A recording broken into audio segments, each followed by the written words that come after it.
Bismillah. Alors, la dernière chose que nous avons vue, c'est à chaque fois qu'on aura calculé le moment cinétique en G de S par rapport à R0, on passe au repère barycentrique. Donc, on utilise le repère RG pour le calcul de segment G de S par rapport à R0. Moment cinétique par rapport à l'axe delta. Donc, on a l'axe delta qui est défini par son vecteur directeur. On prend un point A quelconque sur l'axe delta. On détermine le sigma en A de S par rapport à R0. Et donc, le moment cinétique par rapport à l'axe delta, c'est tout simplement la projection de ce vecteur sur l'axe delta. Et la projection, c'est tout simplement la multiplication de ce vecteur par le vecteur directeur de la droite delta. Alors, c'est un résultat qui est indépendant du point A. Si je prends un autre point B, bon, ça va être sigma en B, un point, si je prends un autre point B qui appartient à delta, donc on va avoir exactement la même expression en raison de l'équiprojectivité du torseur cinétique. Donc, ce résultat-là est indépendant du point A choisi sur l'axe delta. Autre résultat relatif à un solide. Alors, on considère un troisième repère. Donc, nous avons déjà défini le repère fixe de base I0, J0, K0 d'origine O. Nous avons déjà défini le repère barycentrique. Et là, on définit un troisième repère qui, cette fois-ci, est lié au solide. Donc, il a la même origine que le repère barycentrique, c'est-à-dire ces deux repères-là, ils partagent le point G comme origine, mais ils ont des bases différentes. C'est-à-dire, pour le repère lié au solide, sa base, c'est I, J, K. Alors, on va étudier les mouvements particuliers du solide. Le solide S est animé d'un mouvement de translation par rapport à R0. Donc, on considère un point A quelconque. On aura. C'est un point qui n'appartient pas nécessairement au solide. Alors, sigma en A de S par rapport à R0 est égal sigma en G plus M vitesse de G vectoriel GA. Donc là, on utilise tout simplement la relation de transfert en considérant les points A et G. Donc, j'utilise la relation de transfert du tenseur cinétique. Alors, le sigma en G de S par rapport à R0, c'est tout simplement sigma en G de S par rapport à RG, bon, qui est égal à vecteur nul, donc on va le démontrer. Et il va nous rester M vitesse de G multiplié vectoriellement par GA. Alors, on va revenir, c'est-à-dire, on avait dit qu'à chaque fois quand vous voudrez calculer le sigma en G de S par rapport à R0, on passe au repère barycentrique, donc en utilisant l'égalité. Alors, sigma en G de S par rapport à RG, j'utilise la définition, c'est Gm multiplié vectoriellement par la vitesse de M par rapport à RG dm. Alors là, j'utilise la relation de transfert du torseur cinématique cette fois-ci. Le point M appartient au solide, donc je vais passer par le point G. Et donc la vitesse de M par rapport à RG, je vais la décomposer comme ceci. C'est la vitesse de G par rapport à RG plus oméga du solide par rapport à RG multiplié vectoriellement par Gm. Or, la vitesse de G par rapport à RG, c'est une vitesse nulle parce que G, c'est l'origine du repère barycentrique. Et oméga de S par rapport à RG, c'est un vecteur aussi nul parce que le solide est animé d'un mouvement de translation par rapport à R0, donc il est animé d'un mouvement de translation par rapport à RG. Et vous voyez bien que sigma en G de S par rapport à RG, ces deux intégrales sont deux intégrales qui sont nulles, donc le résultat, c'est le vecteur nul. Alors, dans un mouvement de translation, sigma en G de S par rapport à R0 est égal, sigma en G de S par rapport à RG est égal vecteur nul. Alors, qu'est-ce qu'il vous reste en définitive? Uniquement ce terme-là. C'est M vitesse de G vectoriel GA, ou bien vous pouvez l'écrire sous cette forme-là, AG, multiplié vectoriellement par M fois la vitesse de G par rapport à R0. Autre hypothèse, le point A, ce n'est pas un point quelconque, mais c'est un point du solide qui est fixe dans R0. Alors, dans ce cas-là, selon cette hypothèse, donc la vitesse de A par rapport à R0 est égale à 0. Et là, j'utilise la relation de transfert du torseur cinématique. Donc, je vais avoir la vitesse de M par rapport à R0 est égale à la vitesse de A par rapport à R0, qui vaut nul, donc on ne l'a pas écrit ici, plus oméga de S par rapport à R0, multiplié vectoriellement par AM. Alors, dans ce cas-là, le moment cinétique en A des solides par rapport à R0, j'écris sa définition, et je remplace la vitesse de M par cette expression-là. Alors, on tombe sur l'intégrale que nous avons déjà vue avant. C'est tout simplement l'opérateur d'inertie en A des solides agissant sur le vecteur oméga, qui vaut AM multiplié vectoriellement par oméga de S par rapport à R0 multiplié vectoriellement par AM dm. Donc, nous avons un résultat qui est extrêmement intéressant. Si A est un point des solides fixe dans R0, le moment cinétique en A, c'est tout simplement l'opérateur d'inertie agissant sur le vecteur oméga, ou bien, si on veut utiliser la notation matricielle, nous avons vu que l'opérateur d'inertie, c'est une application linéaire symétrique. Donc, à cette application, on associe la matrice. Donc, nous avons vu comment est-ce qu'on a défini la matrice. Et dans ce cas-là, sigma A, ça va être tout simplement le produit de la matrice par le vecteur rotation. Mais là, il faut faire attention parce qu'il faut toujours exprimer sigma en A et oméga dans la même base que la matrice d'inertie. Parce que cette matrice, généralement, est déterminée dans une base qui est liée au solide. Alors, dans ce cas-là, on doit exprimer aussi le vecteur oméga dans la même base que celle où on a obtenu cette matrice-là. Et donc, dans ce cas-là, on va avoir le moment cinétique dans la même base que la matrice.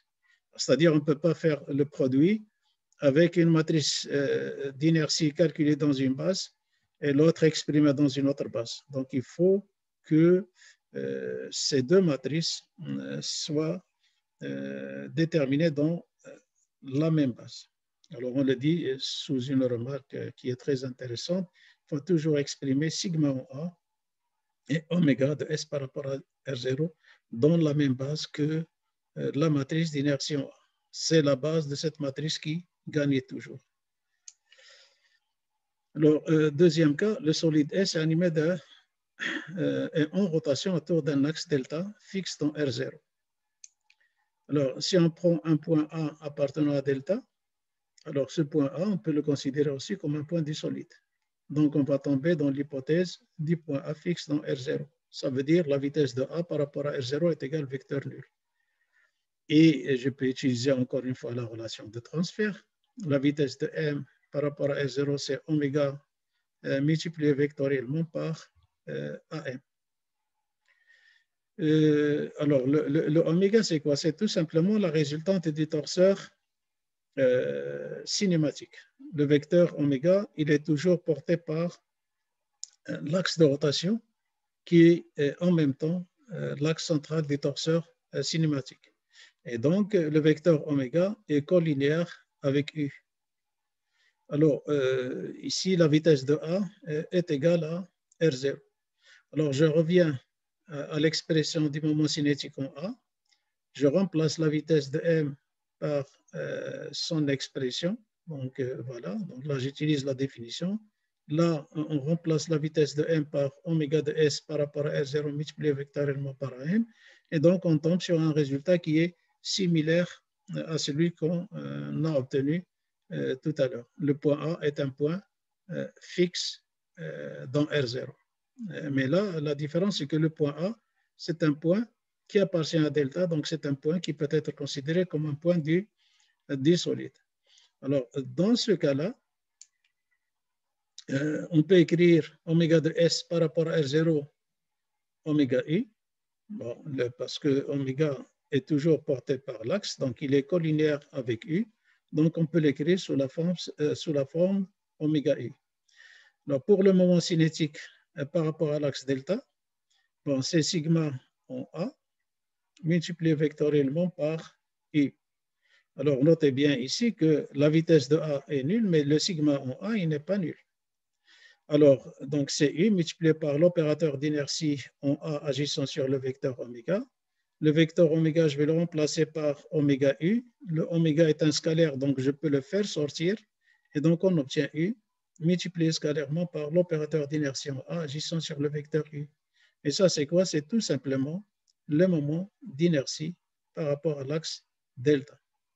Donc, en définitive, le moment cinétique par rapport à l'axe delta de S par rapport à R0, c'est oméga, bon, c'est la vitesse de rotation, multiplié par le moment cinétique par rapport à l'axe delta. Alors, le mouvement de S est quelconque. Le mouvement de S est quelconque. Bon, on a toujours cette relation qui est valable, c'est-à-dire pour le calcul de sigma en G, donc on utilise toujours le repère barycentrique au lieu du repère R0, puisqu'on a l'égalité. Mais dans cette relation-là, là, on a une hypothèse qui est très intéressante, puisque le point G est un point qui est un point du solide fixe dans R0.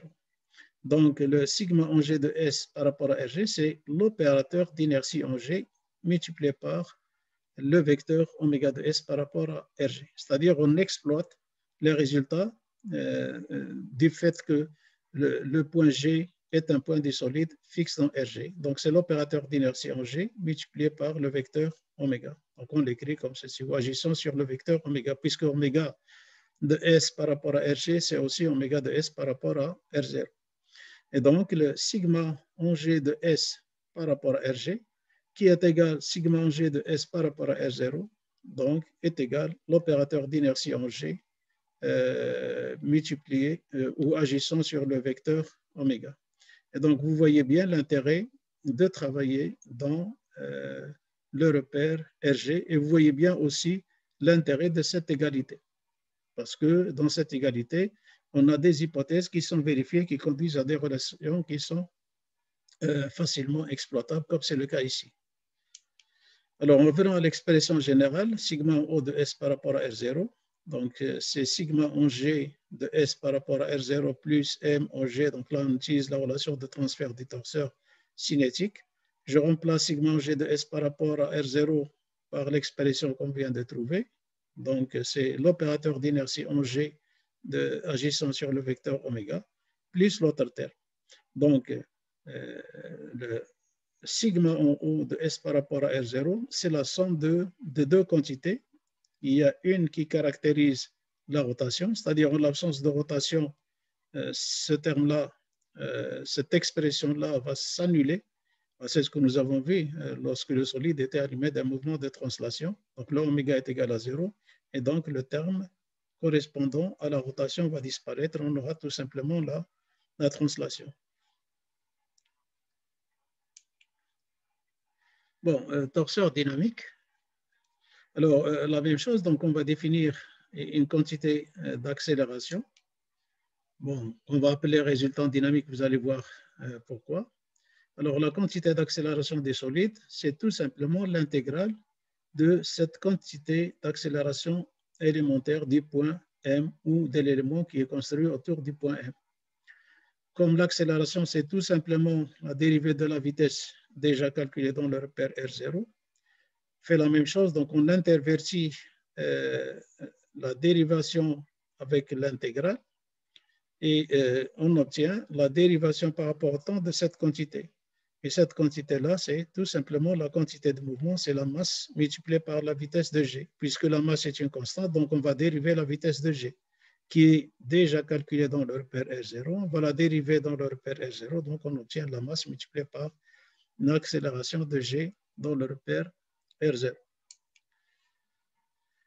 Et en définitive, donc la quantité d'accélération de S par rapport à R0, qui est définie par cette intégrale, est tout simplement la masse multipliée par gamma de G par rapport à R0.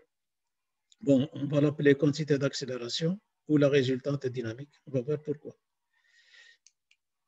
Alors, le moment dynamique du solide par rapport à un point O est défini. Donc là, c'est la définition. C'est OM multiplié par gamma de M par rapport à R0 dm. Encore une fois, je considère un point A tout à fait quelconque de l'espace affine, pas nécessairement un point du solide, et on va décomposer le vecteur OM en OA plus AM. Voilà. Alors, donc on va intégrer sur OA multiplié vectoriellement par gamma de M par rapport à R0 dm, puisque OA ne dépend pas de l'intégrale, donc on va la faire sortir avec la dérivation avec la multiplication vectorielle. Donc, on va intégrer tout simplement sur gamma de m fois dm, plus l'intégrale, donc l'autre expression, c'est l'intégrale de m multipliée vectoriellement par gamma de m par rapport à R0. Ça, c'est la masse multipliée par l'accélération du centre de masse, c'est ce qu'on vient de voir juste avant. Et ça, c'est tout simplement le moment dynamique en A de S par rapport à R0. Donc, en définitive, on a le moment dynamique en O de S par rapport à R0 est égal le moment dynamique en A de S par rapport à R0 plus OA multiplié vectoriellement par M gamma de G par rapport à R0. Et donc là, on obtient encore une fois la structure d'un nouveau torseur. Alors, ce torseur-là, on l'appelle torseur dynamique. On voit bien que la masse multipliée par l'accélération de G par rapport à R0, ça va être la résultante de ce torseur. C'est pour ça qu'on l'a appelé avant résultante dynamique. Donc, si on revient à ce torseur pour le définir par ces éléments de réduction O, donc on obtient son moment en O qui caractérise le moment dynamique et sa masse multipliée par l'accélération de G par rapport à 0 qui caractérise la résultante dynamique. Alors, la même chose, c'est-à-dire si on prend un axe delta quelconque, je prends un point sur l'axe delta, je calcule, je détermine le moment dynamique en A de S par rapport à R0. Si je multiplie cette quantité scalairement par U, qu'est-ce qu'on obtient? On obtient le moment dynamique par rapport à l'axe delta. Alors, cette quantité que nous avons ici, c'est tout simplement le moment dynamique en A multiplié scalairement par U. Et cette quantité, elle est indépendante du point choisi sur l'axe delta, puisqu'on vient de voir que le champ des moments dynamiques est un torseur. C'est le torseur dynamique. Alors, sur ce, donc, je vais arrêter l'enregistrement de cette deuxième capsule. Et je vous remercie pour votre attention.